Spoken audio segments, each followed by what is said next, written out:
Hello everyone, आप सभी का स्वागत है the master professor YouTube channel पे।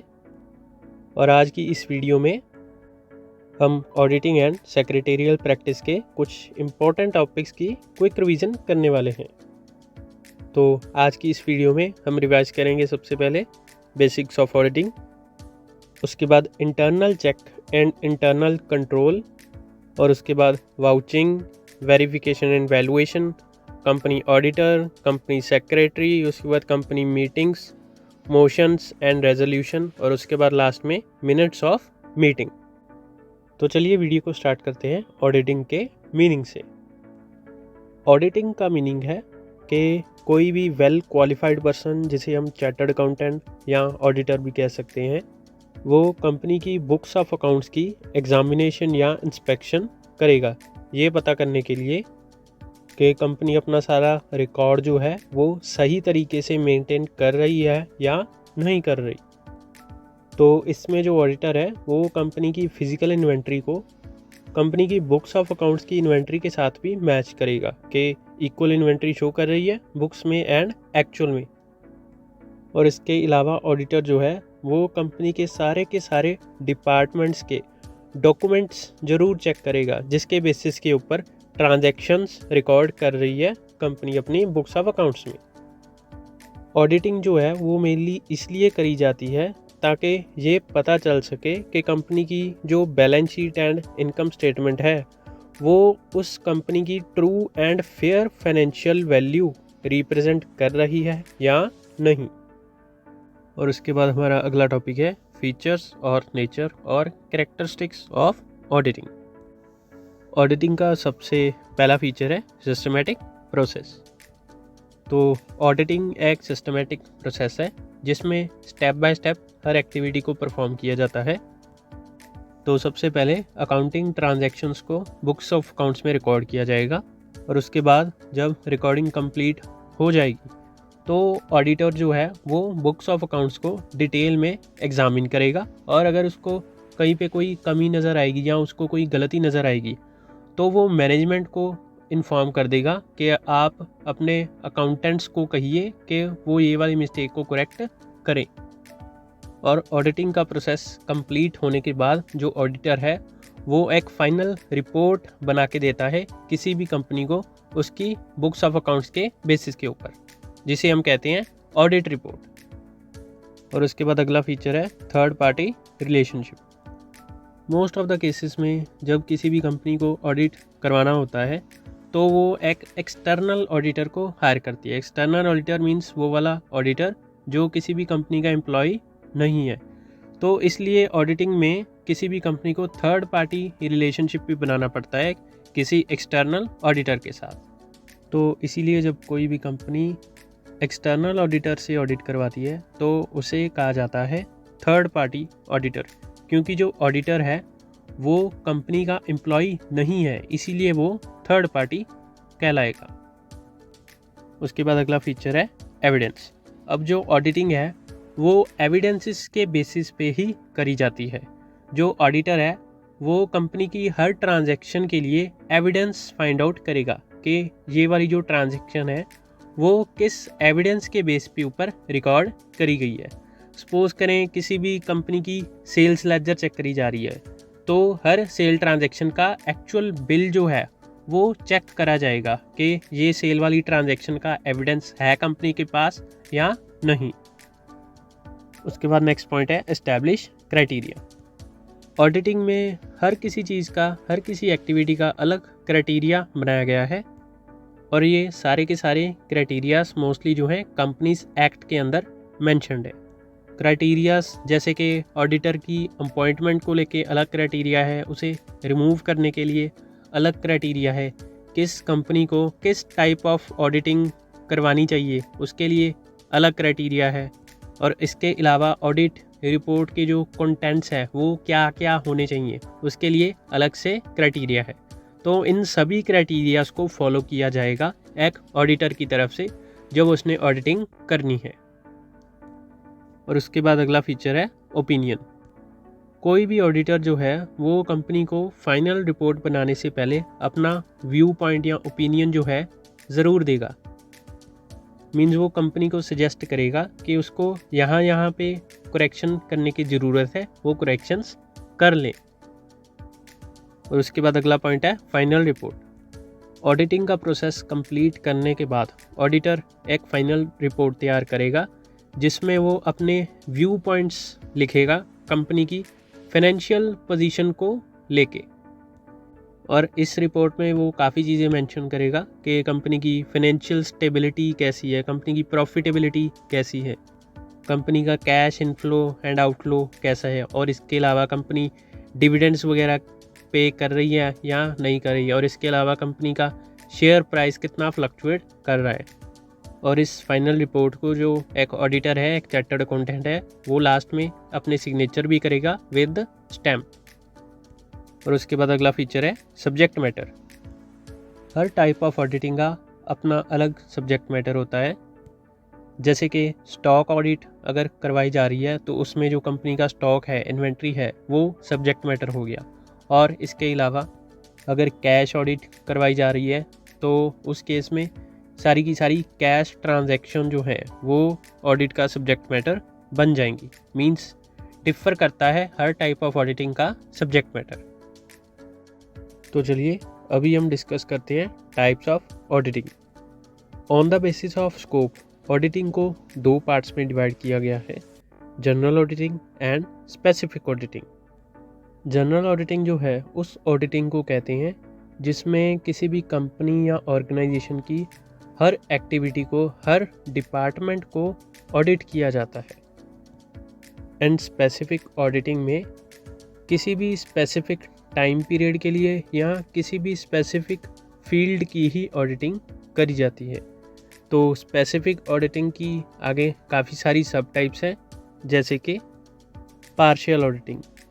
पार्शियल ऑडिट में कंपनी की सारी बुक्स ऑफ अकाउंट्स का ऑडिट नहीं किया जाएगा, इसमें सिर्फ कुछ स्पेसिफिक बुक्स की ही ऑडिट करी जाएगी।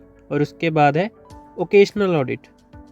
ओकेशनल ऑडिट जो है वो कुछ पार्टिकुलर ओकेशंस पे ही करी जाती है, जैसे कि अमलगामेशन के टाइम के ऊपर, डीमर्जर के टाइम के ऊपर ऑडिटिंग की ज़रूरत पड़ सकती है। उसके बाद है इंटरिम ऑडिट। जब कोई भी कंपनी फाइनेंशियल ईयर जो है क्लोज होने से पहले अपनी बुक्स ऑफ अकाउंट्स का ऑडिट करवाए तो उसे हम कहेंगे इंटरिम ऑडिट। और उसके बाद है कॉस्ट ऑडिट। इसमें कंपनी के कॉस्टिंग रिकॉर्ड्स का ऑडिट किया जाता है। और उसके बाद है मैनेजमेंट ऑडिट। इसमें उन एस्पेक्ट्स का ऑडिट किया जाएगा जिनका इफ़ेक्ट मैनेजमेंट के डिसीज़न मेकिंग के ऊपर पड़ता है। उसके बाद है परफॉर्मेंस ऑडिट। इसमें कंपनी के हर डिपार्टमेंट की परफॉर्मेंस की ऑडिटिंग करी जाती है। Next is standard audit. Standard audit में कंपनी के स्टैंडर्ड्स की एंड एक्चुअल परफॉर्मेंस की ऑडिट करी जाती है। और उसके बाद है इन डेप्थ ऑडिट। इसमें कंपनी के हर छोटे से छोटे एस्पेक्ट की इन डिटेल ऑडिट करी जाती है। उसके बाद है पोस्ट एंड वाउच ऑडिट। इसमें कंपनी की सारी अकाउंटिंग ट्रांजैक्शंस को उनके रिस्पेक्टिव वाउचर्स के साथ, बिल्स के साथ मैच किया जाता है। उसके बाद है ऑपरेशनल ऑडिट। इसमें कंपनी के डेली के ऑपरेशंस की ऑडिटिंग करी जाती है। और इसके बाद लास्ट में है कैश ऑडिट। इसमें कंपनी की कैश मैनेजमेंट को चेक किया जाता है, कंपनी का cash inflow, cash outflow, means in short इसमें कंपनी की कैश वाली ट्रांजैक्शंस का ऑडिट किया जाएगा। On the basis of nature of activity auditing को दो पार्ट्स में डिवाइड किया गया है, commercial auditing and non commercial auditing. अगर कोई ऑर्गेनाइजेशन प्रॉफिट मेकिंग के लिए बिजनेस करती है और उसकी बुक्स ऑफ अकाउंट्स का ऑडिट किया जाए तो उसे हम कहेंगे कमर्शियल ऑडिटिंग। लेकिन अगर किसी नॉट फॉर प्रॉफिट ऑर्गेनाइजेशन का ऑडिट किया जाए, जो ऑर्गेनाइजेशंस पब्लिक वेलफेयर के लिए काम करती हैं, तो उस ऑडिट को नॉन कमर्शियल ऑडिट कहा जाएगा। On the basis of form of organization auditing को अगेन दो पार्ट्स में डिवाइड किया गया है, private auditing and government auditing. अगर किसी भी ऐसी ऑर्गेनाइजेशन का ऑडिट किया जाए जिसकी ओनरशिप जो है वो प्राइवेट हैंड्स में है तो उसको प्राइवेट ऑडिटिंग कहा जाएगा। लेकिन अगर किसी पब्लिक ऑर्गेनाइजेशन या गवर्नमेंट कंट्रोल्ड ऑर्गेनाइजेशन का ऑडिट किया जाए तो उसे हम कहेंगे गवर्नमेंट ऑडिटिंग। जैसे कि किसी भी स्टेट का इलेक्ट्रिसिटी बोर्ड की जो कंपनी है उसका अगर ऑडिट किया जाएगा उसे हम गवर्नमेंट ऑडिटिंग कहेंगे। And the next is on the basis of who conducts. तो इस बेसिस के ऊपर भी दो टाइप्स की ऑडिटिंग होगी, इंडिपेंडेंट ऑडिटिंग या इंटरनल ऑडिटिंग। इंडिपेंडेंट ऑडिटिंग वो होती है जिसमें कोई ऐसा पर्सन ऑडिटिंग करेगा जो कंपनी के साथ लिंक में नहीं है, वो कंपनी का एम्प्लॉय नहीं है। मीन जिसमें कोई थर्ड पार्टी जो है वो ऑडिटिंग करेगी, और इसको एक्सटर्नल ऑडिटिंग भी कहा जाता है। एंड इंटरनल ऑडिटिंग इसके बिल्कुल ऑपोजिट है। अगर कोई कंपनी का ही एम्प्लॉय कंपनी का ऑडिट करे तो उसे हम कहेंगे internal auditing. And the next is on the basis of legal necessity. तो इसके बेसिस के ऊपर भी दो टाइप्स की ऑडिटिंग है, statutory auditing and non statutory auditing. कुछ ऑर्गेनाइजेशंस या कंपनीज ऐसी होती हैं जिनके लिए साल में एक बार ऑडिटिंग करवाना लीगली कंपलसरी होता है, जैसे कि कोऑपरेटिव सोसाइटीज़, कोई भी ट्रस्ट हो गया, बैंकिंग कंपनी या इंश्योरेंस कंपनी होगी, इलेक्ट्रिसिटी बोर्ड हो गया। तो ऐसी ऑर्गेनाइजेशंस की जब ऑडिट करी जाएगी उसे हम कहेंगे स्टैट्यूटरी ऑडिटिंग। और इसके ऑपोजिट, अगर किसी ऑर्गेनाइजेशन के लिए ऑडिटिंग करवाना कंपलसरी नहीं है लेकिन अगर वो ऑर्गेनाइजेशन फिर भी ऑडिटिंग करवाए तो उसे हम कहेंगे नॉन स्टैट्यूटरी ऑडिटिंग। और उसके बाद है on the basis of method of examination. इसके बेसिस पे दो टाइप्स की ऑडिटिंग होती है, continuous auditing and periodical auditing. Continuous audit वो होती है जिसमें डेली बेसिस के ऊपर रेगुलरली कंपनी की ऑडिटिंग परफॉर्म करी जाएगी। इसमें जो ऑडिटर है वो अपना कोई भी पर्सन किसी भी कंपनी में भेज सकता है और उसकी वहाँ पे ड्यूटी लगा देगा कि तू इस कंपनी में साथ साथ ही ऑडिट करता जा, ताकि जब लास्ट में फाइनेंशियल ईयर क्लोज होगा तब जब फाइनल रिपोर्ट बनानी होगी ऑडिट के ऊपर तो उस टाइम पे ज़्यादा बर्डन ना पड़े। एंड पीरियोडिकल ऑडिट वो होती है जो पर्टिकुलर टाइम पीरियड के बाद ही परफॉर्म करी जाती है। मंथली भी हो सकती है, क्वार्टरली भी हो सकती है, हाफ ईयरली भी हो सकती है या ईयरली भी हो सकती है। And the next topic is need और इम्पोर्टेंस और एडवांटेजेस ऑफ ऑडिटिंग। तो इसका पहला पॉइंट है assurance to owners and investors. जब ओनर्स एंड इन्वेस्टर्स कंपनी की ऑडिटर रिपोर्ट देखेंगे तो उन्हें तसल्ली हो जाएगी, क्योंकि एक ऑडिटर रिपोर्ट से ही ओनर्स को एंड इन्वेस्टर्स को कंपनी की सही फाइनेंशियल पोजीशन का पता चलेगा। क्योंकि जो अनऑडिटेड फाइनेंशियल रिकॉर्ड्स होते हैं कंपनी के, उनको इतना ज़्यादा रिलायबल नहीं माना जाता। कंपनी की ऑडिटर रिपोर्ट को सबसे ज़्यादा रिलायबल माना जाएगा इन्वेस्टर्स के लिए एंड ओनर्स के लिए।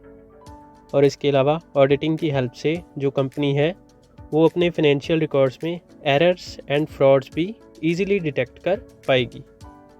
And the next point is independent view point.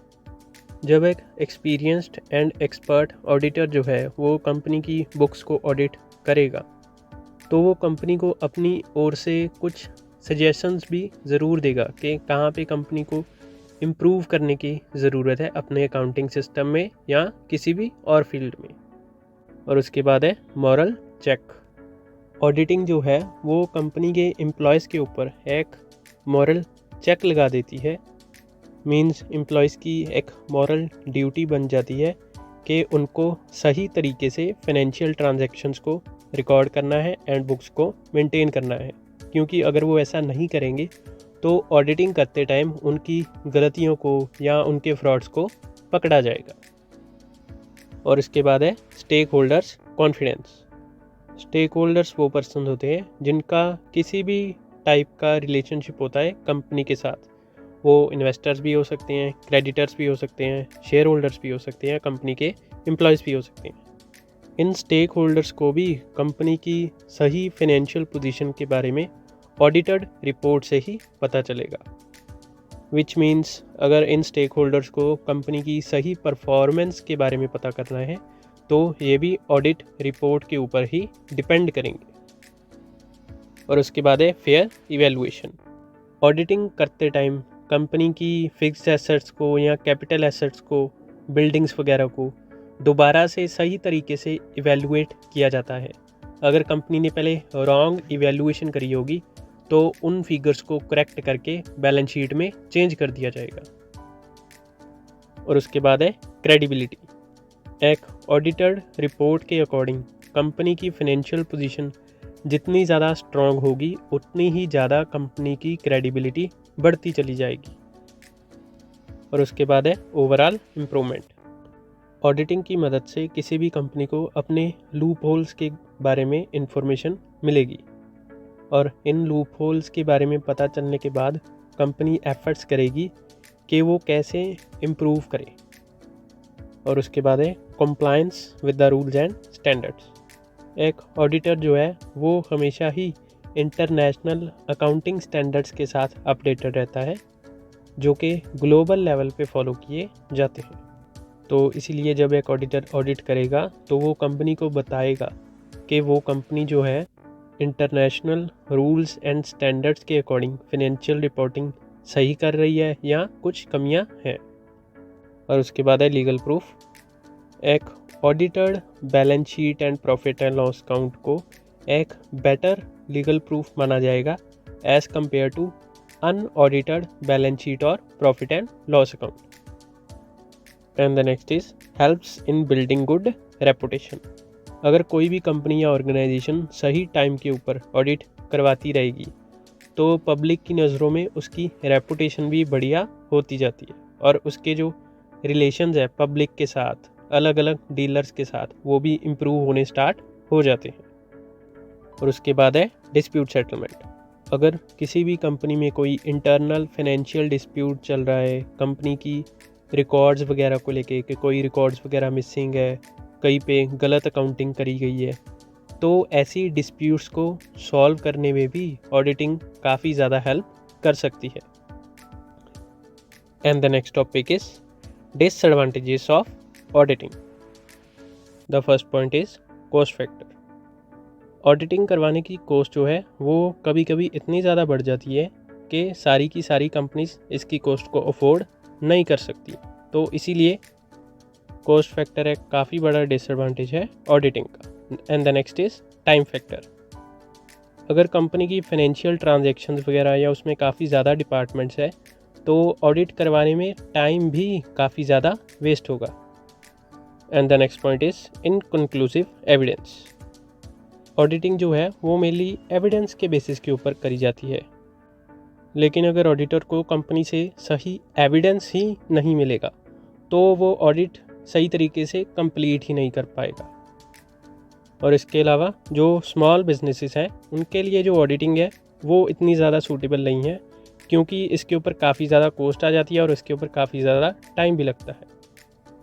And the next point is chances of uncertainty in the report. अब ये ज़रूरी नहीं है कि जो ऑडिट रिपोर्ट में चीज़ें लिखी गई हैं वो हर बार सही हों, वो चीज़ें कई बार गलत भी साबित हो सकती हैं। जैसे कि ऑडिट रिपोर्ट में लिखा गया है कि इन फ्यूचर कंपनी प्रॉफिट्स बनाएगी, लेकिन कई बार कंपनी लॉस में भी जा सकती है। और इस अनसर्टेनिटी के कई सारे रीजंस हो सकते हैं, जैसे कि ऑडिटर को प्रॉपर एविडेंसेस नहीं मिले कंपनी से, कंपनी ने कुछ इम्पोर्टेंट फैक्ट्स को छुपा के रखा ऑडिटर से, तो उन केसेस में ऑडिट रिपोर्ट जो है वो भी अनसर्टेन हो सकती है। और उसके बाद है लैक ऑफ पार्टिसिपेशन। अगर किसी भी कंपनी के internal employees specially accounting department के अगर वो ऑडिटर के साथ कोऑपरेट नहीं करेंगे तो ऑडिटर के लिए मुश्किल हो जाएगा कंपनी का ऑडिट कंप्लीट करना। And the next point is ignorance of technology. अब आज के टाइम में टेक्नोलॉजी अपडेट होती जा रही है, नए नए अकाउंटिंग सॉफ्टवेयर्स आ रहे हैं, नई नई टेक्निक्स आ रही हैं। अब सपोज़ करें किसी भी कंपनी में एक नया अकाउंटिंग सॉफ्टवेयर आ रहा है, उसके ऊपर सारी की सारी अकाउंटिंग शिफ्ट कर दी गई है। अब जो ऑडिटर कंपनी का अकाउंट्स ऑडिट करेगा, अगर उसको उस नए सॉफ्टवेयर के बारे में नॉलेज ही नहीं होगी तो उस केस में भी उसको डिफ़िकल्टीज फेस करनी पड़ेंगी ऑडिट कंप्लीट करने में। और उसके बाद है लेस गारंटीड। अगर किसी भी ऑडिटर को वो इन्फॉर्मेशन नहीं सप्लाई करी जा रही जो इसके लिए नेसेसरी है ऑडिट कंप्लीट करने के लिए, तो उस केस में जो वो रिपोर्ट बनाएगा वो लेस गारंटीड होगी। And the next point is availability of correct information may not be possible. अब ऑडिटर जो है उसी इंफॉर्मेशन, फैक्ट्स एंड फिगर्स के अकॉर्डिंग ऑडिट करेगा जो उसको बताए जाएंगे, लेकिन ये हर बार पॉसिबल नहीं है कि उसको हमेशा सही इन्फॉर्मेशन सप्लाई करी जाए। कई बार उसको रॉन्ग इन्फॉर्मेशन भी सप्लाई कर सकते हैं कंपनी के एम्प्लॉयज़ या management. And the next point is risk of corruption. अब करप्शन जो है आज के टाइम में हर फील्ड में है, तो अगर किसी भी कंपनी की मैनेजमेंट को ऑडिट रिपोर्ट जो है वो अपने फेवर में चाहिए, अपने अकॉर्डिंग बनवानी है, तो किसी भी ऑडिटर से वो आसानी से बनवा लेंगे उसको रिश्वत देके। And our next topic is explanation of the statement. Auditor is a watchdog not a blood hound. तो अगर आसान शब्दों में इस स्टेटमेंट का ट्रांसलेशन किया जाए तो इसका मतलब होगा जो एक ऑडिटर है वो निगरानी रखने वाला कुत्ता होता है, वो काटने वाला कुत्ता नहीं होता। तो अभी इस स्टेटमेंट को ज़रा डिटेल में समझते हैं कि इसका मीनिंग क्या है। तो जब एक ऑडिटर ऑडिट करेगा तो उसे कंपनी के बारे में, कंपनी के एम्प्लॉयज़ के बारे में काफ़ी कुछ पता चलेगा। उसे पता चलेगा कि कौन कौन से एम्प्लॉयज़ जो हैं वो कंपनी की अकाउंट बुक्स में फ्रॉड वगैरह करते हैं। तो उस टाइम के ऊपर एक ऑडिटर की ड्यूटी क्या होगी? ऑडिटर जो है एम्प्लॉयज़ की इरेगुलर एक्टिविटीज़ को नोट करता जाएगा, लेकिन वो उन एम्प्लॉयज़ के ख़िलाफ़ कोई भी एक्शन बिल्कुल नहीं लेगा। वो बस इन एम्प्लॉयज़ की इरेगुलर एक्टिविटीज़ के बारे में कंपनी की मैनेजमेंट को इन्फॉर्म कर देगा, और उसके बाद एक्शन क्या लेना है उन एम्प्लॉयज़ के ख़िलाफ़ वो मैनेजमेंट डिसाइड करेगी। ऑडिटर कोई भी एक्शन नहीं ले सकता, वो सिर्फ एम्प्लॉयज़ के ऊपर निगरानी रख सकता है। तो अभी हम एक एग्जांपल डिस्कस करते हैं। एक कंपनी में ऑडिट करते टाइम ऑडिटर को पता चला कि कंपनी का जो कैशियर है वो जो कंपनी के फंड्स है उसका मिसयूज़ कर रहा है, उसमें कोई फ्रॉड कर रहा है कंपनी के कैश में। तो इस केस में जो ऑडिटर है वो उस कैशियर के खिलाफ कोई भी एक्शन नहीं ले सकता। ऑडिटर की ड्यूटी इतनी बनती है कि वो कंपनी की मैनेजमेंट को जाके बताएगा कि आपका कैशियर जो है आपके साथ फ्रॉड कर रहा है। And the next topic is internal check and internal control. Internal check जो है वो इंटरनल कंट्रोल का ही एक पार्ट है। इंटरनल चेक का मतलब होता है कि जो कंपनी का स्टाफ है, उसके एम्प्लॉयज़ हैं, उनकी ड्यूटीज़ को इस तरह से अरेंज करना कि जो एक एम्प्लॉय का टास्क है वो ऑटोमेटिकली दूसरे एम्प्लॉय के द्वारा चेक किया जाए, और ये ऑटोमेटिकली पता लगाया जा सके कि दूसरे एम्प्लॉयज़ ने अपना काम सही तरीके से किया है, उसमें कोई गलती तो नहीं करी उन्होंने।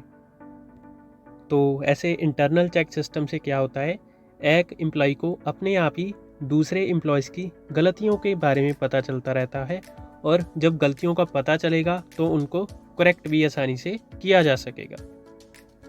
और उसके बाद है इंटरनल कंट्रोल। इंटरनल कंट्रोल का मतलब होता है किसी भी मैनेजमेंट का ओवरऑल मास्टर कंट्रोल प्लान जो वो पूरी की पूरी कंपनी के ऊपर इम्प्लीमेंट करेगी। अब इसमें काफ़ी सारे छोटे छोटे प्लान्स होते हैं, मेथड्स होते हैं, प्रोसीजर्स होते हैं अलग अलग। और इसके अलावा इंटरनल कंट्रोल के 4 इंपॉर्टेंट पार्ट्स हैं: internal check, internal audit, accounting system and administrative control. And the next topic is vouching. Vouching is defined as the verification of entries in the books of accounts by examination of documentary evidence such as invoices, debit and credit notes, statements, receipts etc. तो vouching का basic मतलब है किसी भी company की books of accounts में जो entries, जो ट्रांजैक्शंस को रिकॉर्ड किया गया है उनको वेरीफाई करना है। और वेरीफाई कैसे करेंगे? उन ट्रांजैक्शंस को उनके डॉक्यूमेंट्री एविडेंस के साथ मैच करके। अब जैसे कि सेल्स की एंट्रीज़ को मैच किया जाएगा इनवॉइसेस के साथ, तो इसका मतलब वाउचिंग से हमें पता चलेगा जो बुक्स ऑफ अकाउंट्स में ट्रांजैक्शंस पास करी गई हैं वो एक्चुअल में हुई भी है या ऐसे ही कंपनी के अकाउंटेंट्स ने पास कर दी। वाउचिंग से हमें किसी भी कंपनी की बुक्स ऑफ अकाउंट्स की ट्रूथफुलनेस का पता चलता है। तो मेनली 4 टाइप्स के वाउचर्स होते हैं: primary vouchers, collateral vouchers, internal vouchers and external vouchers. Primary vouchers जो हैं वो ओरिजिनल वाउचर्स होते हैं और कोलेटरल वाउचर्स उन्हीं ओरिजिनल वाउचर्स की कॉपीज़ होते हैं। और इंटरनल वाउचर्स वो होते हैं जो किसी भी कंपनी के अंदर ही जनरेट किए जाते हैं, और एक्सटर्नल वाउचर्स वो जो किसी भी ऑर्गेनाइजेशन के बाहर जनरेट किए गए हों किसी और ऑर्गेनाइजेशन के द्वारा। And the next topic is verification and valuation. Verification का मतलब होता है चेक करना कि जो एसेट्स किसी भी कंपनी की बैलेंस शीट में शो करवाई जा रही हैं वो एक्चुअल में एग्जिस्ट भी करती हैं कंपनी के पास या नहीं, और अगर एग्जिस्ट करती हैं तो उन एसेट्स की ऑनरशिप कंपनी के पास है या कंपनी ने किसी और को गिरवी रखी हुई है। और उसके बाद है वैल्यूएशन। वैल्यूएशन का मतलब होता है जो कंपनी की बैलेंस शीट में एसेट्स एंड लायबिलिटीज़ शो करवाई जा रही हैं उनकी एक्चुअल वैल्यू पता करना। फॉर एग्ज़ाम्पल कंपनी की जो फिक्स एसेट्स हैं उनकी वैल्यूएशन करने के लिए अलग अलग मेथड्स होते हैं, जैसे कि cost value method, market value method, valuation of goodwill के काफ़ी सारे मेथड्स होते हैं। तो इसी तरह से अलग अलग मेथड्स लगा के एसेट्स एंड लायबिलिटीज़ की एक्चुअल वैल्यू को पता लगाया जाता है। Our next topic is company auditor. एक कंपनी ऑडिटर जो है वो एक ऐसा पर्सन होता है जिसको फुल ऑथराइजेशन होती है कि वो किसी भी कंपनी के फाइनेंशियल रिकॉर्ड्स को रिव्यू कर सकता है एंड वेरीफाई कर सकता है, एंड वो ये भी इंश्योर करेगा कि जो कंपनी के फाइनेंशियल रिकॉर्ड्स है वो अलग अलग tax laws and corporate laws को फॉलो कर रहे हैं। एक कंपनी ऑडिटर जो है वो अपनी ऑडिटिंग कंप्लीट करके एक इंडिपेंडेंट रिपोर्ट बनाएगा कंपनी के शेयर होल्डर्स के लिए, कंपनी के ऑनर्स के लिए, एंड उस रिपोर्ट में जो ऑडिटर है वो इंश्योर करेगा कि जो कंपनी ने अपनी फाइनेंशियल स्टेटमेंट्स बनाई हैं वो latest company law rules and latest financial reporting rules के अकॉर्डिंग ही बनाई है। और इसके अलावा एक ऑडिटर के पास चार्टर्ड अकाउंटेंसी की एक प्रोफेशनल डिग्री भी होती है और वो मेंबर भी होगा institute of chartered accountants of India का। तो अभी हम डिस्कस करेंगे क्वालिफिकेशंस ऑफ एन ऑडिटर।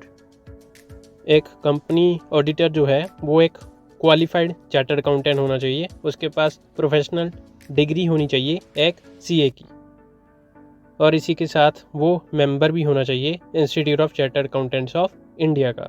और इसके अलावा एक ऑडिटर को अकाउंटेंसी फील्ड का काफ़ी सारा एक्सपीरियंस होना चाहिए, चाहे वो एक्सपीरियंस इंडिपेंडेंटली हो या किसी और चार्टर्ड अकाउंटेंट के साथ पार्टनरशिप के तौर पे अकाउंटेंसी फील्ड में एक्सपीरियंस हो। और इन सब के अलावा जो चार्टर्ड अकाउंटेंट है, जो ऑडिटर है, वो अपनी फील्ड का एक्सपर्ट होना चाहिए और उसके पास अपनी फील्ड के बारे में अपडेटेड इन्फॉर्मेशन हमेशा होनी चाहिए, specially related to financial and legal business environment. And the next topic is disqualifications of an auditor. एक ऑडिटर जो है वो एक कॉरपोरेट बॉडी नहीं होनी चाहिए, मींस एक कंपनी जो है वो ऑडिटर का रोल नहीं प्ले कर सकती किसी और कंपनी में। और एक जो ऑडिटर है वो किसी भी कंपनी में ऑफिसर या एम्प्लॉय ना हो, वो एक इंडिपेंडेंट ऑडिटर होना चाहिए अगर किसी भी कंपनी ने उससे अपनी एनुअल ऑडिट या स्टैट्यूटरी ऑडिट करवानी है।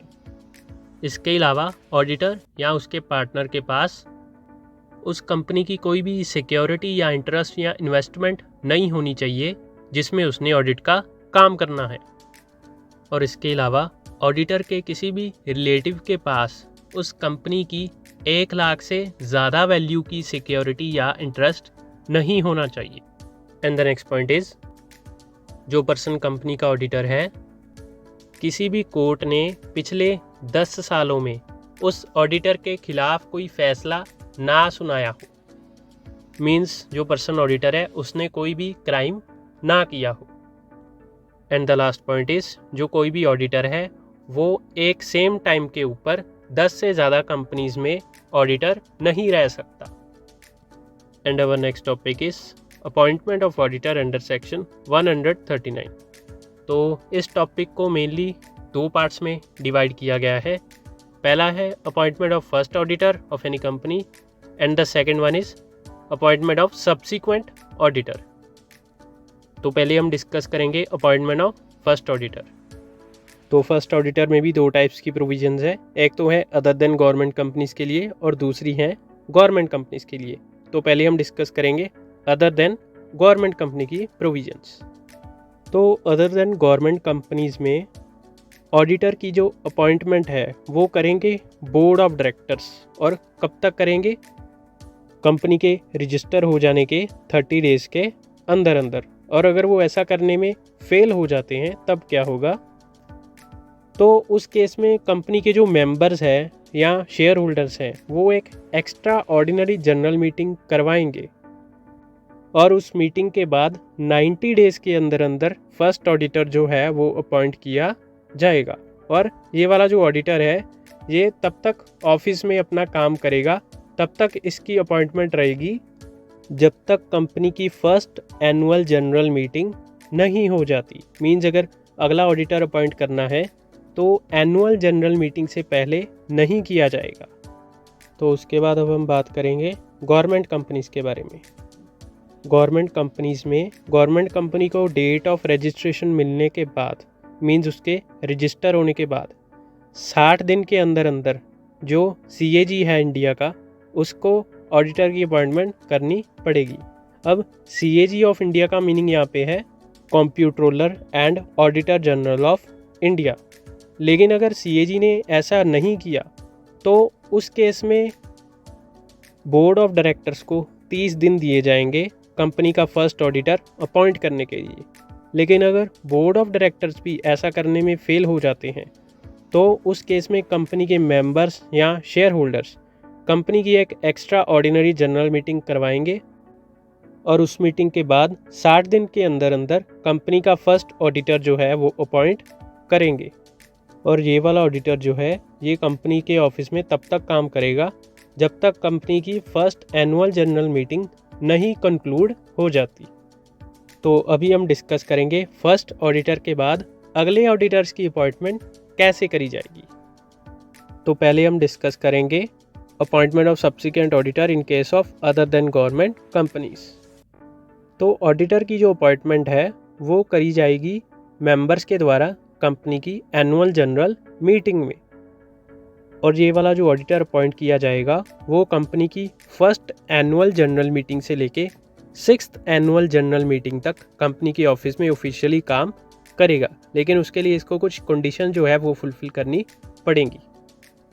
और अब हम डिस्कस करेंगे गवर्नमेंट कंपनीज़ का केस। गवर्नमेंट कंपनीज़ में जो सब्सिक्वेंट ऑडिटर्स की अपॉइंटमेंट होगी वो करेगा CAG of India, means comptroller and auditor general of India. तो जैसे ही नया साल शुरू होगा किसी गवर्नमेंट कंपनी के लिए तो उस केस में CAG के पास 180 दिन होंगे एक सब्सिक्वेंट ऑडिटर अपॉइंट करने के लिए। और ये वाला ऑडिटर जो है ये तब तक ऑफिस को होल्ड करेगा ऑफिशियली जब तक कंपनी की अगली ऑफिशियल एनुअल जनरल मीटिंग नहीं कंक्लूड हो जाती। And our next topic is removal of an auditor.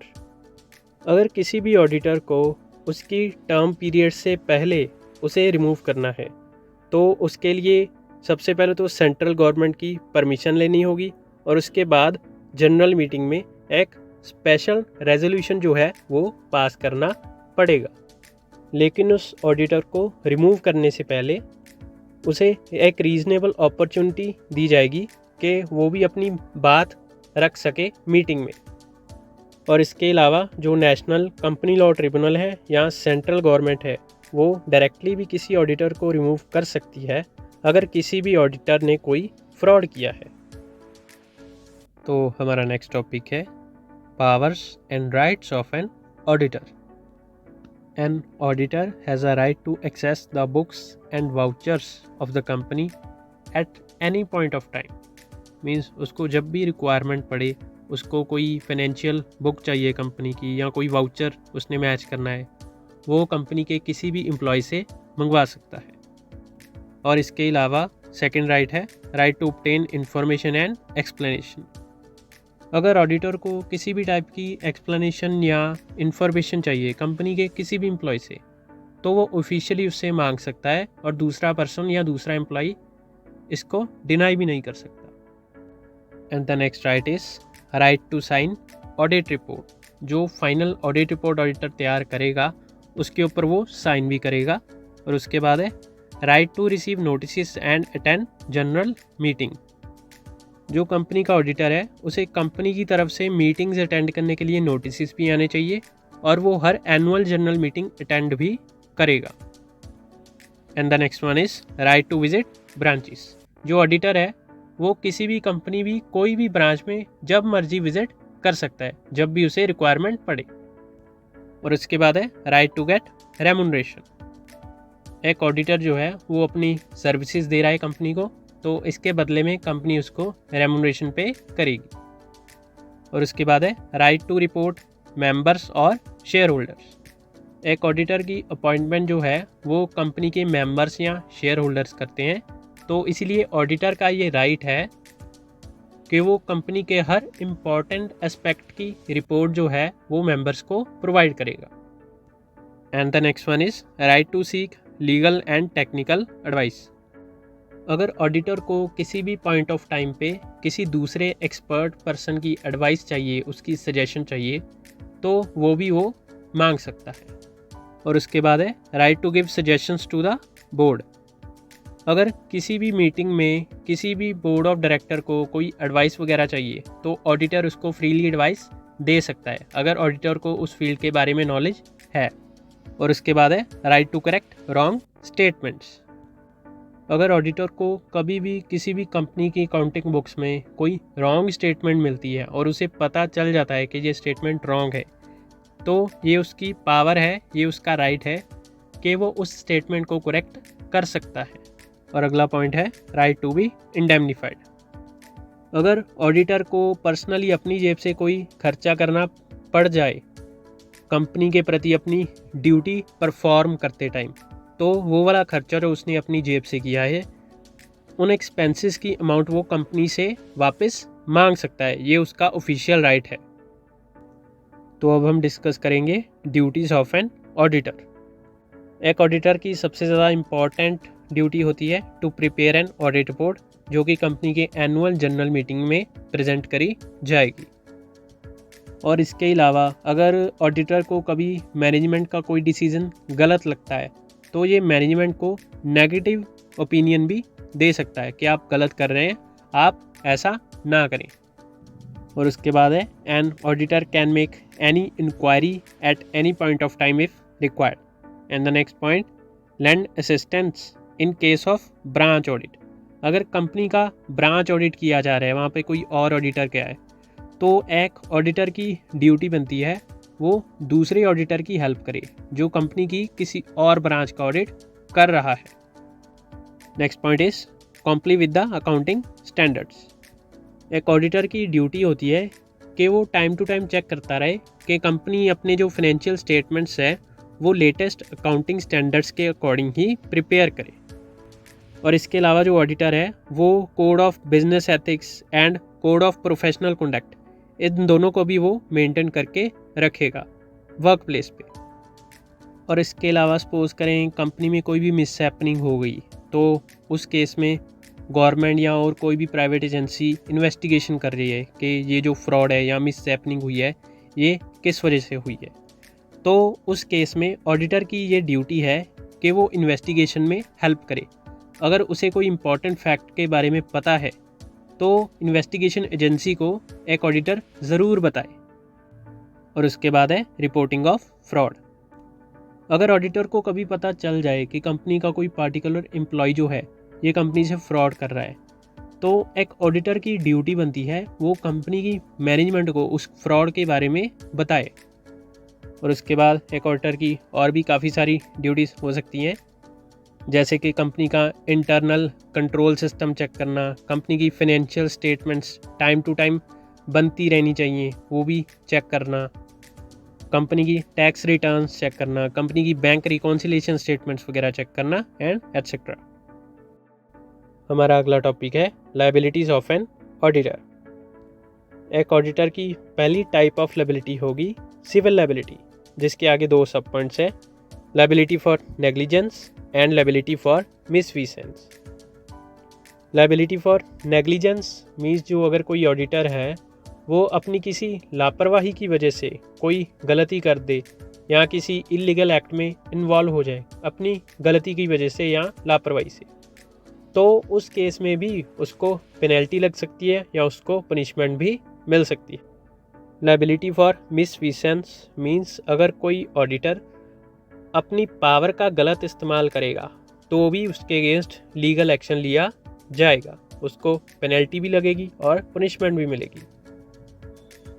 और उसके बाद सेकंड कैटेगरी है लायबिलिटीज़ अंडर कंपनीज एक्ट। अगर किसी भी प्रोस्पेक्टस के अंदर मिस स्टेटमेंट है और उस स्टेटमेंट के ऊपर ऑडिटर के साइन हुए हैं तो उस केस में भी ऑडिटर की लायबिलिटी बराबर की बनेगी कंपनी के डायरेक्टर्स के साथ, क्योंकि उसने मिस स्टेटमेंट वाले प्रोस्पेक्टस के ऊपर साइन कर दिए। और अगर कोई ऑडिटर जानबूझकर ऐसा काम करे जो कि कंपनीज एक्ट के अगेंस्ट है तो उसके ऊपर क्रिमिनल लायबिलिटी भी लगाई जाएगी। क्रिमिनल लायबिलिटी मीन्स जेल हो सकती है, ऑडिटर को पनिशमेंट मिलेगी या पेनल्टी लगेगी। और इसके बाद है criminal liability under the Indian penal code. अगर ऑडिटर ने इंडियन पीनल कोड के अगेंस्ट कोई भी एक्शन किया, कोई भी क्राइम किया, तो उसके अगेंस्ट लीगल एक्शन लिया जाएगा, उसको पेनल्टी भी देनी पड़ेगी और पनिशमेंट भी मिल सकती है। उसके बाद है liability under the income tax act. अगर ऑडिटर ने अपनी इनकम टैक्स रिटर्न सही से नहीं फाइल करी या उसने टैक्स नहीं पे किया गवर्नमेंट को, या उसने कंपनी की जो टैक्स की रिटर्न है, कॉरपोरेट टैक्स प्रॉफिट की रिटर्न, अगर उसने वो गलत फाइल कर दी तो भी उसके अगेंस्ट एक्शन लिया जाएगा इनकम टैक्स एक्ट के अकॉर्डिंग। और उसके बाद है लायबिलिटी फॉर प्रोफेशनल मिसकंडक्ट। अगर किसी ऑडिटर ने किसी दूसरे पर्सन के साथ प्रोफेशनली मिसबिहेव किया है या जो code of conduct institute of chartered accountants of India के एक्ट में मेंशन्ड है, अगर वो ऑडिटर फॉलो नहीं करेगा तो भी उसके अगेंस्ट लीगल एक्शन लिया जा सकता है। और उसके बाद है लायबिलिटी टुवार्ड्स थर्ड पार्टीज। इसमें 2 पॉइंट्स है, liability for negligence again and liability for frauds. अगर ऑडिटर ने अपनी नेग्लिजेंस मतलब अपनी लापरवाही की वजह से कोई गलत काम कर दिया है तो उस केस में वो गवर्नमेंट को तो फाइन पे करेगा ही, गवर्नमेंट को तो पेनल्टी देगा ही, लेकिन जिस पर्सन का उसने नुकसान किया है उसको भी कॉम्पनसेशन देना पड़ेगा ऑडिटर को। और उसके बाद है लायबिलिटी फॉर फ्रॉड्स। अगर ऑडिटर ने किसी कंपनी के साथ या किसी क्लाइंट के साथ फ्रॉड कर दिया और वो पकड़ा गया तो वो गवर्नमेंट को फाइन भी देगा, उसको पनिशमेंट भी हो सकती है, लेकिन उसको कॉम्पनसेशन भी देना पड़ेगा उस पर्सन को जिसके साथ उसने फ्रॉड किया है। अब next topic is auditors report. तो बेसिकली एक ऑडिटर्स रिपोर्ट क्या होती है? जब एक ऑडिटर कंपनी के फाइनेंशियल रिकॉर्ड्स को, कंपनी की फाइनेंशियल स्टेटमेंट्स को प्रॉपरली एनालाइज करता है, अपना ऑडिटिंग का जो प्रोसेस है उसको कंप्लीट करता है और उसके बाद लास्ट में वो एक रिपोर्ट बनाता है। उस रिपोर्ट में वो अपने व्यू पॉइंट्स, अपने ओपिनियंस मेंशन करता है कंपनी की फाइनेंशियल पोजीशन पे। तो इस ऑडिट रिपोर्ट को एनुअल जनरल मीटिंग में प्रेजेंट किया जाता है। इस रिपोर्ट के बेसिस के ऊपर कंपनी के शेयर होल्डर्स, कंपनी की मैनेजमेंट काफ़ी सारे इम्पोर्टेंट डिसीजंस भी लेती है। और ये जो ऑडिट रिपोर्ट्स है ये एक प्रॉपर प्री डिस्क्राइब्ड फॉर्मेट के अकॉर्डिंग ही बनाई जाती हैं। और ये जो फॉर्मेट है ये मिनिस्ट्री ऑफ कॉरपोरेट अफेयर्स की तरफ से डिसाइड किया जाता है और ये format time to time update होता रहता है। अभी 2020 में मिनिस्ट्री ऑफ कॉरपोरेट अफेयर्स ने लेटेस्ट ऑर्डर जो है वो इशू किया था, जिसकी शॉर्ट फॉर्म है CARO एंड इसकी फुल फॉर्म होगी कंपनीज ऑडिटर्स रिपोर्ट ऑर्डर 2020। इसके अकॉर्डिंग ही सारे के सारे ऑडिटर्स जो है वो ऑडिट रिपोर्ट बना रहे हैं। तो मेनली 4 टाइप्स की ऑडिट रिपोर्ट्स होती हैं। सबसे पहले आती है अनक्वालिफाइड ऑडिट ओपिनियन और क्लीन रिपोर्ट। क्लीन रिपोर्ट वो वाली ऑडिट रिपोर्ट होगी जिसमें ऑडिटर ने अपना ओपिनियन लिखा होगा कि इस कंपनी की जो फाइनेंशियल स्टेटमेंट्स है वो प्रॉपर वे में तैयार की गई हैं और इसमें कोई भी मिस प्रेजेंटेशन भी नहीं है और वो लेटेस्ट अकाउंटिंग स्टैंडर्ड्स के अकॉर्डिंग ही तैयार करी गई हैं। और उसके बाद है क्वालिफाइड रिपोर्ट और क्वालिफाइड ओपिनियन। क्वालिफाइड रिपोर्ट वो वाली ऑडिटर रिपोर्ट होगी जिसमें ऑडिटर ने लिखा होगा कि इस कंपनी के रिकॉर्ड्स में कोई भी मिस प्रेजेंटेशन तो नहीं है, लेकिन इस कंपनी ने अपने फाइनेंशियल रिकॉर्ड्स जो हैं, फाइनेंशियल स्टेटमेंट जो है वो लेटेस्ट गैप्स के अकॉर्डिंग या लेटेस्ट अकाउंटिंग स्टैंडर्ड्स के अकॉर्डिंग नहीं बनाई। और उसके बाद है disclaimer report. The next one is disclaimer report.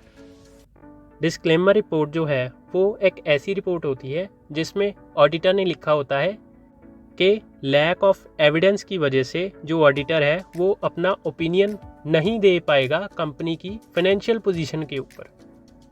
और उसके बाद लास्ट टाइप है एडवर्स ऑडिट रिपोर्ट। अगर कोई भी ऑडिटर रिपोर्ट में ये लिख दे कि इस कंपनी की जो फाइनेंशियल स्टेटमेंट्स है ये टोटली गलत है, इन्होंने मिस रिप्रेजेंटेशन भी किया है, ना ही इन्होंने लेटेस्ट अकाउंटिंग स्टैंडर्ड्स फॉलो किए हैं, तो उस रिपोर्ट को कहा जाएगा एडवर्स ऑडिट रिपोर्ट। मींस यहाँ पे नेगेटिव ओपिनियन जो है ऑडिटर का दिया होगा कंपनी की फाइनेंशियल स्टेटमेंट्स के अगेंस्ट। हमारा नेक्स्ट टॉपिक है कंपनी सेक्रेटरी। जो सेक्रेटरी वर्ड है वो एक लैटिन भाषा का शब्द है और वो लैटिन वर्ड है सेक्रेटेरियस, जिसका मीनिंग होता है कॉन्फिडेंशियल ऑफिसर। कंपनी सेक्रेटरी जो है वो किसी भी कंपनी के प्रिंसिपल ऑफिसर्स में से एक इम्पॉर्टेंट ऑफिसर होता है। एंड कंपनी सेक्रेटरी एक हाईली क्वालिफाइड पर्सन होता है जिसको पूरी कंप्लीट नॉलेज होती है कि किसी भी कंपनी को लेटेस्ट कंपनीज एक्ट के अकॉर्डिंग कैसे चलाना है। और इसके अलावा जो कंपनी सेक्रेटरी है वो मेंबर होता है institute of company secretaries of India का।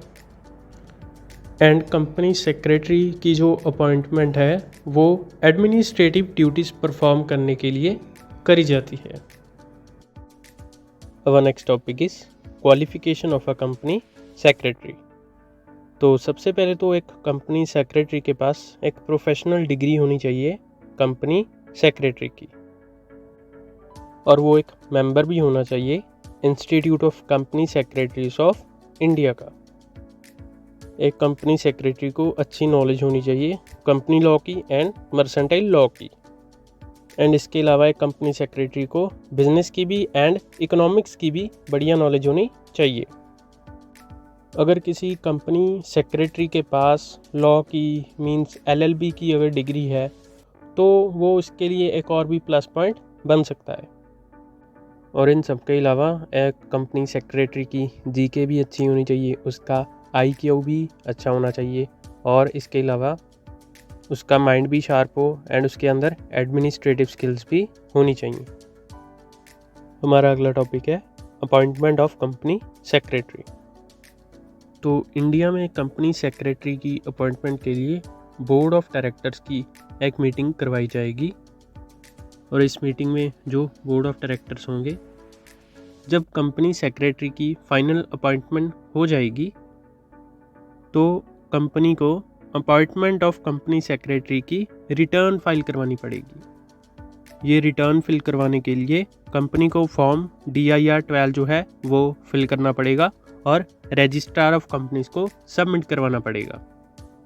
और इस रिटर्न के साथ साथ एक प्रिस्क्राइब्ड अमाउंट ऑफ फीस भी कंपनी को पे करनी पड़ेगी रजिस्ट्रार ऑफ कंपनीज को। And our next topic is dismissal of company secretary. एक कंपनी सेक्रेटरी जो है वो बेसिकली किसी भी कंपनी का एक एम्प्लॉय ही होता है। अगर वो कंपनी के अकॉर्डिंग काम नहीं करेगा तो कंपनी किसी भी टाइम पे उसको एक नोटिस इशू करके डिसमिस कर सकती है। लेकिन अगर एक कंपनी सेक्रेटरी सही तरीके से काम कर रहा है तो उसकी डिसमिसल तब होगी जब उसका टेन्यूर ऑफ सर्विस पीरियड है एक्सपायर हो जाएगा। कंपनी के आर्टिकल्स ऑफ एसोसिएशन में भी रूल्स लिखे होते हैं कि एक कंपनी जो है वो एक कंपनी सेक्रेटरी को कैसे निकाल सकती है कंपनी में से। तो ये रूल्स अलग अलग हो सकते हैं अलग अलग कंपनीज में, क्योंकि हर कंपनी के अलग अलग आर्टिकल्स ऑफ एसोसिएशन होते हैं। तो mostly dismissal of company secretary जब करनी होगी तो उस वक्त जो कंपनी है अपने आर्टिकल्स ऑफ एसोसिएशन को फॉलो करेगी। हमारे पास 4 केसेस ऐसे भी हैं जब एक कंपनी सेक्रेटरी को कंपनी बिना नोटिस दिए ही कंपनी में से निकाल सकती है। तो इनमें से पहला केस है विलफुल मिसकंडक्ट और डिसओबीडियंस टू एनी ऑर्डर। अगर कंपनी सेक्रेटरी जो है वो कंपनी में मिसकंडक्ट करेगा या कंपनी की मैनेजमेंट की बात नहीं सुनेगा तो उसको बिना नोटिस पीरियड के ही निकाल दिया जाएगा। और उसके बाद है नेग्लिजेंस ऑफ ड्यूटी। अगर एक कंपनी सेक्रेटरी अपनी ड्यूटी जो है वो लापरवाही से करेगा, सही ढंग से नहीं करेगा, तो भी उसे बिना नोटिस से ही निकाल दिया जाएगा। और उसके बाद है परमानेंट डिसेबिलिटी। अगर एक जो कंपनी सेक्रेटरी है वो परमानेंट डिसेबल हो गया है, जैसे कि वो ब्लाइंड हो गया है या वो उसको मेंटल इलनेस हो गई है जो कभी ठीक ही नहीं हो सकती, तो उन केसेस में भी एक कंपनी सेक्रेटरी को बिना नोटिस से निकाला जा सकता है। और उसके बाद है मॉरल टर्पिट्यूड। अगर किसी भी कंपनी सेक्रेटरी का मॉरल बिहेवियर नहीं सही होगा, मींस अगर वो डिसऑनेस्ट होगा या कंपनी के साथ फ्रॉड वगैरह करेगा, तो उन केसेस में भी एक कंपनी सेक्रेटरी को बिना नोटिस पीरियड के निकाला जा सकता है। Our next topic is role and position of company secretary. एक कंपनी सेक्रेटरी को अपने एम्प्लॉयमेंट पीरियड के दौरान काफ़ी सारे अलग अलग रोल्स जो हैं वो निभाने पड़ सकते हैं। एक कंपनी की जो पूरी की पूरी फंक्शनिंग है वो एक कंपनी सेक्रेटरी के ऊपर ही डिपेंड करती है। एक कंपनी सेक्रेटरी अपनी कंपनी के लिए लीगल एक्सपर्ट होता है और कंपनी की मैनेजमेंट एंड कंपनी के एम्प्लॉयज़ के अकॉर्डिंग एक कंपनी सेक्रेटरी जो है वो कॉरपोरेट लॉज में, सिक्योरिटी लॉज में, कैपिटल मार्केट में एंड कॉरपोरेट गवर्नेंस में भी एक्सपर्ट होना चाहिए, क्योंकि जो कंपनी की मैनेजमेंट एंड एम्प्लॉयज़ हैं वो एक कंपनी सेक्रेटरी से ही नॉलेज लेंगे इन सभी फील्ड्स की, अगर उन्हें कभी भी ज़रूरत पड़े। एक कंपनी सेक्रेटरी जो है वो बोर्ड ऑफ डायरेक्टर्स के लिए एक चीफ एडवाइज़र का रोल प्ले करता है। कॉरपोरेट गवर्नेंस का सारा काम भी एक कंपनी सेक्रेटरी को ही देखना पड़ता है। और इन सब के अलावा एक कंपनी सेक्रेटरी को रेगुलेटरी कंप्लायंसेस का भी ध्यान रखना पड़ेगा। रेगुलेटरी कंप्लायंसेस का मीनिंग यहाँ पे है कि कंपनी सेक्रेटरी चेक करता रहेगा कि जो कंपनी है उनकी वो लेटेस्ट लॉज के अकॉर्डिंग ऑपरेट कर रही है या नहीं। And our next topic is duties and functions of company secretary. एक कंपनी सेक्रेटरी की ड्यूटीज़ को मेनली 2 पार्ट्स में डिवाइड किया जा सकता है। First one is statutory duties and the second one are non statutory duties. Statutory duties means एक company secretary की लीगल ड्यूटीज़। एक कंपनी सेक्रेटरी की काफ़ी सारी स्टैट्यूटरी ड्यूटीज़ होती हैं, जिनमें से सबसे पहली ड्यूटी है signing the annual returns of the company. एक कंपनी जो है हर साल अपनी एक एनुअल रिटर्न फाइल करती है रजिस्ट्रार ऑफ कंपनीज़ को, और इस रिटर्न के ऊपर कंपनी सेक्रेटरी की जो सिग्नेचर है वो मैंडेटरी होते हैं। और उसके बाद है इशूइंग ऑफ शेयर सर्टिफिकेट्स। जो शेयर होल्डर होते हैं कंपनी के, उनको जो शेयर सर्टिफिकेट है वो भी एक कंपनी सेक्रेटरी ही प्रोवाइड करवाएगा। And the next one is convening the annual general meeting. जो कंपनी ने हर साल अपनी एनुअल जनरल मीटिंग करनी है वो भी एक कंपनी सेक्रेटरी ही करवाएगा। उसी को मीटिंग के सारे अरेंजमेंट्स करने पड़ेंगे। और इन सब के अलावा एक कंपनी सेक्रेटरी को शेयर रजिस्टर्स भी मेंटेन करने पड़ेंगे एंड रजिस्टर ऑफ डायरेक्टर्स भी मेंटेन करने पड़ेंगे। अगर कंपनी के कोई भी लीगल डॉक्यूमेंट्स हो जैसे कि पावर ऑफ अटॉर्नी हो गई, या इसके अलावा शेयर सर्टिफिकेट हो गए, डिबेंचर सर्टिफिकेट हो गई, इन सब के ऊपर जो है प्रॉपर स्टैंपिंग होनी चाहिए। और ये स्टैंपिंग चेक करने की जिम्मेवारी भी एक कंपनी सेक्रेटरी ही पूरी करेगा।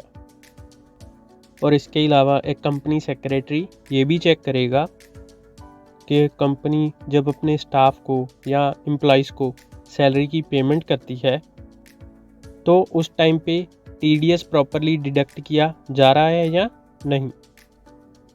और इन सब ड्यूटीज़ के अलावा एक कंपनी सेक्रेटरी जो है वो साथ साथ में ये भी चेक करता जाएगा कि जो उनकी कंपनी है वो अलग अलग एक्ट्स की लेटेस्ट प्रोविजंस को फॉलो कर रही है या नहीं। अब ये इम्पोर्टेंट एक्ट्स कौन कौन से हो सकते हैं, जैसे कि MRTP एक्ट हो गया, वेजिस एक्ट हो गया, बोनस एक्ट, प्रोविडेंट फंड या gratuity act etcetera. Now we will discuss the non-statutory duties of company secretary। तो एक कंपनी सेक्रेटरी को अलग अलग पार्टीज़ या अलग अलग स्टेक होल्डर्स के लिए काफ़ी सारी ड्यूटीज़ जो हैं वो परफॉर्म करनी पड़ सकती हैं, जिन्हें हम कहेंगे नॉन स्टैट्यूटरी ड्यूटीज़। एक कंपनी सेक्रेटरी जो है वो कंपनी के डायरेक्टर्स के लिए काफ़ी सारी ड्यूटीज़ परफॉर्म करता है। वो डायरेक्टर्स को गाइड करता है कंपनी के अलग अलग मैटर्स पे, या इसके अलावा वो डायरेक्टर्स के लिए एक चीफ एडवाइज़र का रोल भी प्ले करता है। और इसके अलावा एक जो कंपनी सेक्रेटरी है वो शेयर होल्डर्स को सर्टिफिकेट ऑफ शेयर्स इशू करता है, उनकी प्रॉब्लम्स वगैरह को सॉल्व करता है, और वो ऑफिस एंड स्टाफ को भी गाइडेंस एंड सजेशंस वगैरह देता रहता है जब भी उनको ज़रूरत पड़े। और इसके अलावा जो कंपनी सेक्रेटरी है उसी की ड्यूटी होगी कंपनी की सारी मीटिंग्स कंडक्ट करवाना और उनकी अरेंजमेंट्स करना। एक कंपनी सेक्रेटरी जो है वो काफ़ी सारे एडमिनिस्ट्रेटिव फंक्शंस भी परफॉर्म करेगा, जैसे कि वो कंपनी की एक्टिविटीज़ को प्लान करेगा, उन्हें कंट्रोल वगैरह करेगा। और इसके अलावा जो कंपनी सेक्रेटरी है वो कंपनी के लिए एक लाइजन ऑफिसर का रोल प्ले करेगा। एक लाइजन ऑफिसर वो होता है जो किसी भी दो पार्टीज़ को आपस में कनेक्ट करवाता है या उनका आपस में कम्युनिकेशन करवाता है। तो एक कंपनी सेक्रेटरी जो है वो अपनी कंपनी का और बड़ी बड़ी कंपनीज़ के साथ लिंक इस्टेब्लिश करवा सकता है। और उसके बाद लास्ट पॉइंट है, एक जो कंपनी सेक्रेटरी है वो टॉप मैनेजमेंट के लिए एक एडवाइज़र का रोल भी प्ले करता है। मींस जब भी मैनेजमेंट को किसी सजेशंस की ज़रूरत हो तो वो उसको सजेशंस देगा time to time. Our next topic is liability of a company secretary. अगर एक कंपनी सेक्रेटरी जो है वो अपनी कोई भी ड्यूटी परफॉर्म करने में अनसक्सेसफुल रह गया तो उसके अगेंस्ट एक्शन लिया जा सकता है, और वो एक्शन जो है उसके अगेंस्ट कंपनी भी ले सकती है एंड गवर्नमेंट भी ले सकती है। एक कंपनी सेक्रेटरी को हमेशा ऑनेस्टली काम करना चाहिए। वो कंपनी के साथ कोई भी गलत एक्टिविटी ना करे या फ्रॉड ना करे। अगर उसने ऐसा किया तो उसे जेल भी हो सकती है, गवर्नमेंट जो है वो पेनल्टी भी लगा सकती है। और उसके अलावा अगर उसने कोई ज़्यादा बड़ा फ्रॉड कर दिया तो उसका सर्टिफिकेट भी कैंसिल किया जा सकता है। हमारा अगला टॉपिक है कंपनी सेक्रेटरी इन प्रैक्टिस। आप सपोज करें एक पर्सन ने अपनी कंपनी सेक्रेटरी की डिग्री भी कंप्लीट कर ली और वो institute of company secretaries of India का मेंबर भी बन गया, लेकिन वो किसी भी कंपनी के अंदर काम नहीं करता। मीन्स उसने किसी भी कंपनी के साथ एग्रीमेंट ऑफ एम्प्लॉयमेंट या एग्रीमेंट ऑफ जॉब जो है वो साइन नहीं किया, और उसने अपना इंडिविजुअली एक अलग ऑफिस ओपन कर लिया है, या उसने किसी और कंपनी सेक्रेटरी के साथ पार्टनरशिप की फॉर्म में एक ऑफिस ओपन किया है, और उस ऑफिस में उसके पास अलग अलग कंपनीज जो हैं उसकी क्लाइंट्स बन के आती हैं और उससे सर्विसेज लेती हैं।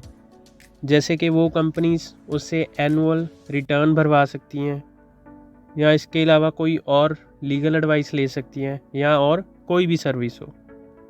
एंड वो कंपनी सेक्रेटरी जिसने अपना ऑफिस ओपन किया है वो अपनी सर्विसेज प्रोवाइड करने के बदले में एक फ़ीस चार्ज करेगा।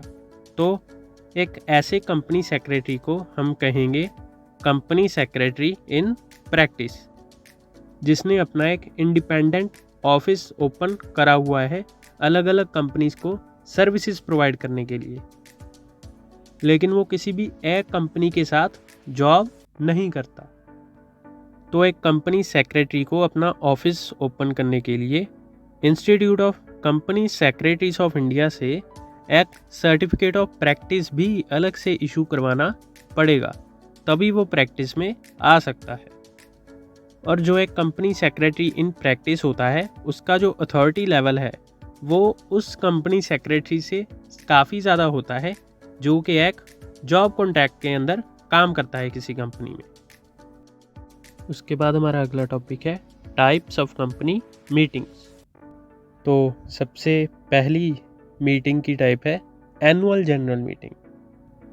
एनुअल जनरल मीटिंग वो मीटिंग होती है जो साल में एक बार ज़रूर होगी और इसमें जो है कंपनी की फाइनेंशियल स्टेटमेंट्स जैसे कि इनकम स्टेटमेंट या बैलेंस शीट को प्रेजेंट किया जाएगा। और इसके बाद है एक्स्ट्रा ऑर्डिनरी जनरल मीटिंग। जब कंपनी के आगे कोई भी एक्स्ट्रा ऑर्डिनरी या इमरजेंसी सिचुएशन आएगी तब वो एक एक्स्ट्रा ऑर्डिनरी जनरल मीटिंग करवा सकती है। और उसके बाद है क्लास मीटिंग। एक क्लास मीटिंग जो है वो पार्टिकुलर कैटेगरी ऑफ पर्सन्स के लिए होती है, जैसे कि कोई मीटिंग जो है वो सिर्फ प्रेफरेंस शेयर होल्डर्स के लिए है, या कोई मीटिंग सिर्फ इक्विटी शेयर होल्डर्स के लिए है, या कोई मीटिंग सिर्फ क्रेडिटर्स के लिए करवाई जा रही है, तो इनको हम कहेंगे क्लास मीटिंग्स।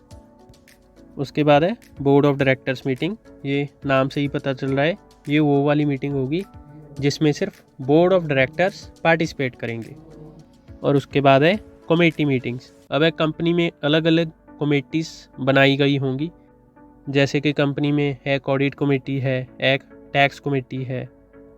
अब अगर ये कमेटीज़ के मेंबर्स अपनी मीटिंग करेंगे तो उसे हम कहेंगे कमेटी मीटिंग्स। और उसके बाद है डिबेंचर होल्डर मीटिंग्स। अब ये वो मीटिंग होगी जिसको सिर्फ कंपनी के डिबेंचर होल्डर्स ही अटेंड करेंगे। उसके बाद हमारा अगला टॉपिक है duties of company secretary regarding meetings. तो सबसे पहले हम डिस्कस करेंगे ड्यूटीज़ बिफोर द मीटिंग। तो सबसे पहले एक कंपनी सेक्रेटरी मीटिंग कंडक्ट करवाने के लिए मीटिंग का शेड्यूल डिसाइड करेगा, डेट एंड टाइम डिसाइड करेगा, ताकि उसके बाद वो एक नोटिस बना सके जिसको बाद में सर्कुलेट किया जाएगा उन मेंबर्स के अंदर जिनको हमने मीटिंग में बुलाना है। और उसके बाद वो जो है मीटिंग का एजेंडा, मीटिंग का सब्जेक्ट मैटर डिसाइड करेगा कि हम मीटिंग में क्या सब्जेक्ट मैटर डिस्कस करेंगे। और उसके बाद वो उस सब्जेक्ट मैटर के साथ रिलेटेड, एजेंडा के साथ रिलेटेड कोई भी अगर ऑफिशियल डॉक्यूमेंट है उसको कलेक्ट करना स्टार्ट करेगा, क्योंकि बाद में इन्हीं डॉक्यूमेंट्स को मीटिंग के अंदर प्रेजेंट किया जाएगा। और उसके बाद company secretary invitation letters print करवा के उनको सर्कुलेट करना स्टार्ट कर देगा। और लास्ट में कंपनी सेक्रेटरी को स्टॉक एक्सचेंज को भी इन्फॉर्म करना पड़ता है कि हमारी जो कंपनी है वो इस पर्टिकुलर डेट को एक मीटिंग कंडक्ट करवा रही है। एंड अब हम डिस्कस करेंगे duties at the meeting. Meeting वाले दिन मीटिंग स्टार्ट होने से पहले जब मीटिंग में डायरेक्टर्स जो है वो पहुंच जाएंगे तो सबसे पहले कंपनी सेक्रेटरी उनके सिग्नेचर्स लेगा, जो भी डायरेक्टर्स वहाँ पे प्रेजेंट हैं। और उसके बाद अगली इम्पॉर्टेंट ड्यूटी है to ascertain the quorum. Quorum का मीनिंग यहाँ पे है मिनिमम नंबर ऑफ मेंबर्स जो किसी भी मीटिंग के अंदर प्रेजेंट होने चाहिए ताकि उस मीटिंग को स्टार्ट किया जा सके। अगर उतने नंबर ऑफ पर्सन्स नहीं आएंगे तो वो मीटिंग नहीं कंडक्ट करवाई जा सकती। तो ये minimum number of members meeting में लेके आने की जो रिस्पॉन्सिबिलिटी है वो भी एक कंपनी सेक्रेटरी को ही दी जाती है। और उसके बाद जब रिक्वायर्ड कोरम मीटिंग में पहुंच जाएगी तो मीटिंग को स्टार्ट कर दिया जाएगा। तो सबसे पहले मीटिंग में नोटिस रीड किया जाएगा मीटिंग का जो इशू किया गया था। एंड नोटिस रीड करने के बाद जो कंपनी सेक्रेटरी है वो मीटिंग के चेयरमैन की हेल्प करेगा मीटिंग स्टार्ट करवाने में। तो इसी मीटिंग के दौरान जो कंपनी सेक्रेटरी है वो चेयरमैन से मिनट्स ऑफ द मीटिंग भी साइन करवाएगा in the presence of all the members of the meeting. और ये जो मिनट्स साइन करवाए जा रहे हैं ये कंपनी की पिछली मीटिंग के होंगे। एंड इसके बाद जो कंपनी सेक्रेटरी है वो मीटिंग में इम्पोर्टेंट डिस्कशंस के नोट्स वगैरह भी लेता जाएगा ताकि वो इन्हीं नोट्स के बेसिस पे इस मीटिंग के मिनट्स बना सके। एंड इसके बाद है ड्यूटीज़ आफ्टर द मीटिंग। तो कोई भी मीटिंग ख़त्म होने के बाद सबसे पहले तो कंपनी सेक्रेटरी जो है वो उस कंपनी के मिनट्स प्रिपेयर करेगा एंड उसके बाद वो करेगा ceiling of the agreement. Ceiling of the agreement means अगर मीटिंग में किसी भी एग्रीमेंट के ऊपर डिस्कशन हुई है और मीटिंग ख़त्म होते ही जो कंपनी सेक्रेटरी है उस एग्रीमेंट को फाइनलाइज कर देगा। एंड उसके बाद जो कंपनी सेक्रेटरी है मिनट्स रेडी कर लेगा एंड अगर मीटिंग में कोई भी इम्पोर्टेंट डिस्कशन या कोई इम्पोर्टेंट रेजोल्यूशन पास किया गया है इन सब की इन्फॉर्मेशन जो है वो स्टॉक एक्सचेंज को पास ऑन कर देगा। मीन्स एक मीटिंग स्टार्ट होने के पहले भी स्टॉक एक्सचेंज को बताना है और मीटिंग कंडक्ट हो जाने के बाद भी स्टॉक एक्सचेंज को बताना है। एंड इसके अलावा अगर मीटिंग में कोई भी इम्पोर्टेंट डिसीज़न लिया गया है तो ये कंपनी सेक्रेटरी की ड्यूटी बनती है कि उस डिसीज़न को जल्दी से जल्दी इम्प्लीमेंट करे। अवर नेक्स्ट टॉपिक इज़ मोशंस।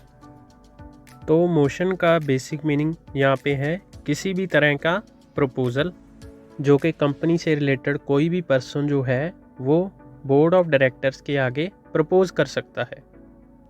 कोई भी मीटिंग स्टार्ट होने से पहले, मीटिंग कंडक्ट होने से पहले मोशन पास होता है। मीन्स सपोज करें कंपनी से रिलेटेड किसी भी पर्सन को पहले लगा कि हमें इस पार्टिकुलर टॉपिक के ऊपर एक मीटिंग रखनी चाहिए तो वो सबसे पहले एक मोशन पास करेगा बोर्ड ऑफ डायरेक्टर्स के आगे। मीन्स वो प्रपोज़ल रख रहा है बोर्ड ऑफ डायरेक्टर्स के आगे मीटिंग का और उसके बाद बोर्ड ऑफ डायरेक्टर्स एक रेजोल्यूशन पास करेंगे उस मोशन को एक्सेप्ट करने के लिए या रिजेक्ट करने के लिए।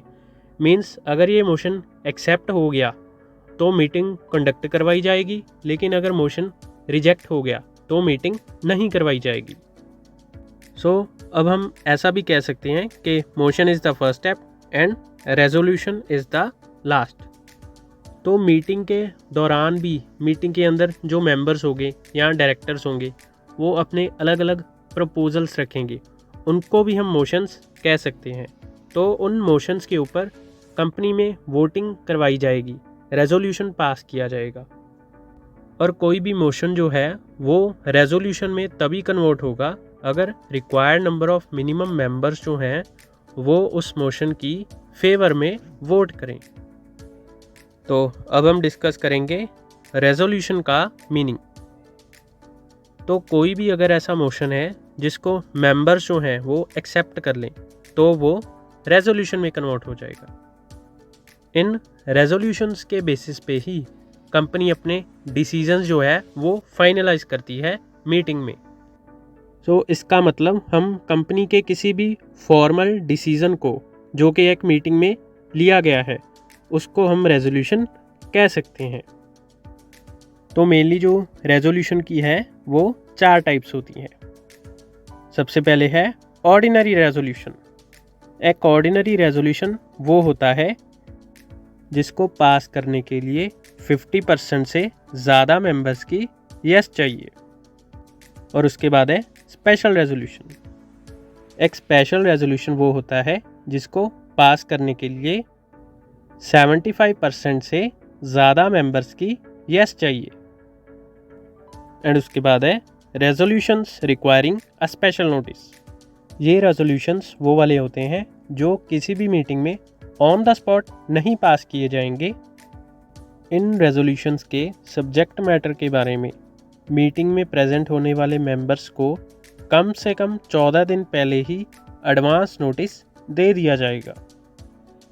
एंड उसके बाद है रेजोल्यूशन बाय पोस्टल बैलेट। ये रेजोल्यूशन पास करने की काफ़ी पुरानी टाइप है जो आज के टाइम पे काफ़ी कम यूज़ किया जाता है। इसमें जो मीटिंग के मेंबर्स हैं अपनी वोट को मींस यस और नो को एक पेपर के ऊपर लिखेंगे और उसको एक बैलेट बॉक्स के अंदर डाल देंगे और लास्ट में जो है इन वोटिंग्स की काउंटिंग कर ली जाएगी कि कितने यस में वोट्स आए और कितने नो में वोट्स आए। ये मेथड मोस्टली तब यूज़ किया जाता है जब मीटिंग में काफ़ी कम मेंबर्स प्रेजेंट हो और जो मेंबर्स हैं वो दूसरे मेंबर्स की प्रॉक्सी भी लगाएं। मींस एक मेंबर जो है वो एक पेपर के ऊपर तो लिख के अपनी वोट डालेगा, लेकिन वो दूसरे मेंबर्स के बिहाफ पे भी वोट कर सकता है जो मीटिंग के अंदर प्रेजेंट नहीं है। और जितने मेंबर्स के बिहाफ पे वो वोट करेगा और उतने ही वोटिंग पेपर्स के ऊपर वो अपनी वोट लिख के बैलेट बॉक्स में डालेगा दूसरे मेंबर्स के बिहाफ पे भी। एंड हमारा अगला टॉपिक है मिनट्स ऑफ अ मीटिंग। तो मिनट्स का एक बहुत ही सिंपल सा मीनिंग है। मिनट्स का मतलब किसी भी मीटिंग का ऑफिशियल रिटन रिकॉर्ड जो कि एक कंपनी में मेंटेन किया जाएगा। मिनट्स जो हैं वो 2 टाइप्स के होते हैं, minutes of narration and minutes of resolution. Minutes of narration means meeting के अंदर किसी भी मेंबर ने कोई इम्पोर्टेंट बात कही और उस बात की समरी को हम रिटन फॉर्म में रिकॉर्ड कर लें। And minutes of resolution means meeting के अंदर कोई भी नॉर्मल रेजोल्यूशन या स्पेशल रेजोल्यूशन पास किया गया और उसकी समरी को हम रिटन फॉर्म में रिकॉर्ड करें। एंड उसके बाद है प्रोविजंस रिलेटेड टू मिनट्स। अब ये जो मिनट्स हैं वो क्लियर फॉर्म में लिखे गए हों, कंसाइज हो मींस समरी फॉर्म में हो, ज़्यादा डिटेल में नहीं होने चाहिए, और प्लेन लैंग्वेज में हो मींस नॉर्मल लैंग्वेज में, ज़्यादा कॉम्प्लेक्स लैंग्वेज ना यूज़ करी जाए। और इन मिनट्स की प्रॉपर नंबरिंग भी करी जाए। एंड हर कंपनी मीटिंग के मिनट्स को रिकॉर्ड करना हर कंपनी के लिए मैंडेटरी है। इन मिनट्स को किसी भी कोर्ट में एज एन एविडेंस के तौर पे भी एक्सेप्ट किया जा सकता है। कोई भी मीटिंग जो है वो ख़त्म होने के 30 दिन के अंदर अंदर ही इन मिनट्स को प्रिपेयर करना ज़रूरी है। एंड इन मिनट्स को बना के कंपनी के चेयरमैन के इनके ऊपर सिग्नेचर लिए जाएंगे। किसी भी मीटिंग के मिनट्स के ऊपर जब चेयरमैन के सिग्नेचर लेने होते हैं तो वो अगली मीटिंग के दौरान लिए जाते हैं कंपनी के बाकी मेंबर्स की प्रेजेंस में, ताकि बाकी मेंबर्स को भी श्योरिटी दी जा सके कि कंपनी ने मिनट्स को रिकॉर्ड किया है और वो मिनट्स बिल्कुल सही हैं। तो इसी के साथ ही हमारी ये वीडियो कंप्लीट होती है। Thank you for watching. और हमारे चैनल को लाइक करें, शेयर करें और सब्सक्राइब करें। और इस वीडियो के नीचे कमेंट भी ज़रूर करें, क्योंकि आपके कमेंट से ही मुझे पता चलेगा कि आपको ये वीडियो कैसी लगी, और आपके कमेंट से ही मुझे मोटिवेशन मिलेगी अगली नई वीडियोस बनाने के लिए। Thank you.